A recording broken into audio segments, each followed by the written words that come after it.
Star Wars movies as we are, you've probably daydreamed once or twice about being part of an epic space battle. Well, thanks to the team at LucasArts, that daydream is now virtually a reality. They've created Starfighter, the flight combat game that lets you star as the pilot of your very own Starfighter from Episode 1, The Phantom Menace. But don't forget to strap yourself in. Starfighter is being powered by the PlayStation 2 and an incredible storyline. Just a blockade, there's a full-scale invasion going on. We start off a little bit before Episode 1, Phantom Menace starts. And we kind of follow a parallel storyline that's behind the scenes, kind of. The story is about three characters, Reese, Vanna, and Nim. These are three characters who don't know each other.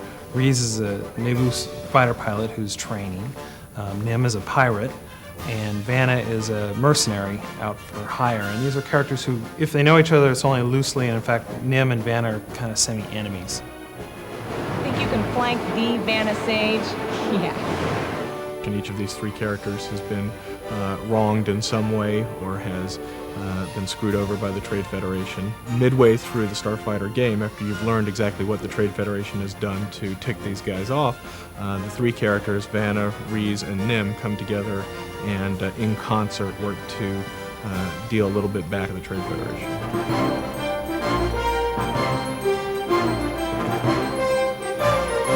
What makes a video game great, besides awesome visuals, are fascinating characters and well-thought-out storylines. Starfighter not only has both, but it goes one step further and intertwines the stories of these three main characters. We're approaching a training minefield.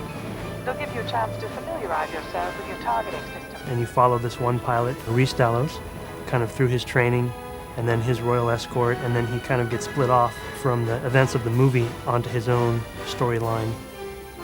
And I think at that point the player is sort of wondering, what are these three characters and what do they have to do with each other?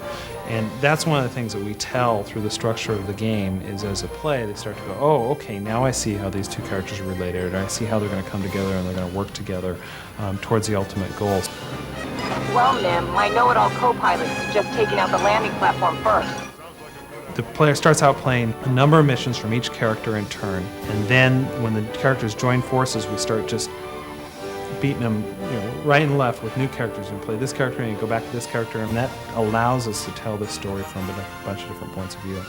The LucasArts team is no stranger to designing ships for space, and most of the ones in Starfighter are based on designs from the movie.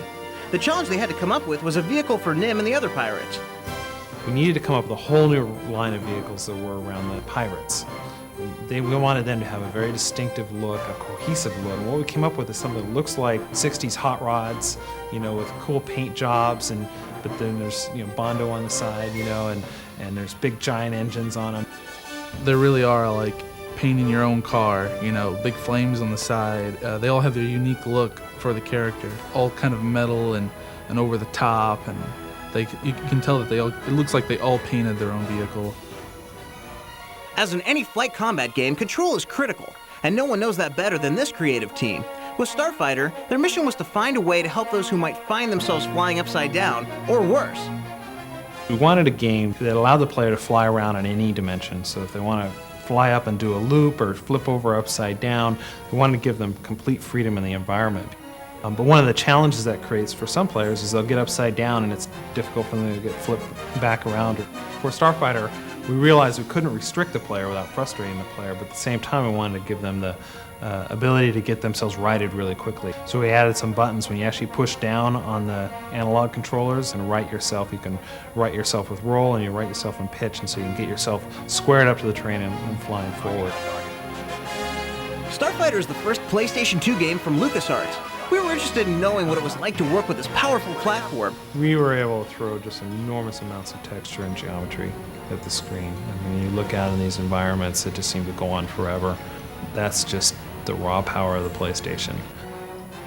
Working with PlayStation 2 was, you don't know the boundaries. I didn't know how far to push it. I'm used to doing like Nintendo games and PlayStation games, and there's those barriers that everybody realizes. So I just kind of keep pushing until the programmers tell me to stop.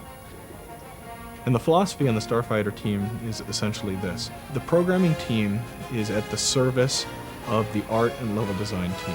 I like to think of it as, we build picture frames. Ultimately, the art team and level design team makes the picture, and that's the important thing. how about this size texture? What about this geometry count? Can we have particle systems, and what kind of effects can we have? And it almost seemed limitless. In the past, you really had to worry about the number of particles you had in a particle system. These days, I mean, you can put a lot of particles up there and not really worry too much about slowing the game down. In fact, that's kind of a danger, of course. I mean, you want to make sure that you're not just saying, oh, well, I can draw a million particles, why don't I? I mean, it all has to be in service of the gameplay, and it all has to be done in a context that it makes sense. And so what that really implies is we need to do everything we can to take all this tremendous power that we've got with the PlayStation 2 and put it into the hands of the artists, put it into the hands of the level designers, expose that stuff in a generic and flexible way. And, you know, we suspected that if we did that well, we'd be surprised. And were we ever? Man all defenses, prep the transport for evac. Hustle! Affirmative. Hostiles approaching from orbit. We've got landers, 12 o'clock high. We have a pirate base mission, Janim Pirate Base, which is inside of a double impact crater. And his base is kind of snugged up against the walls, and you have ships down there and docking facilities. And the Trade Federation comes in, and they are trying to get back some stolen technology, and they raid Nim's base in the middle of the night. And in just comes massive amounts of Trade Federation forces.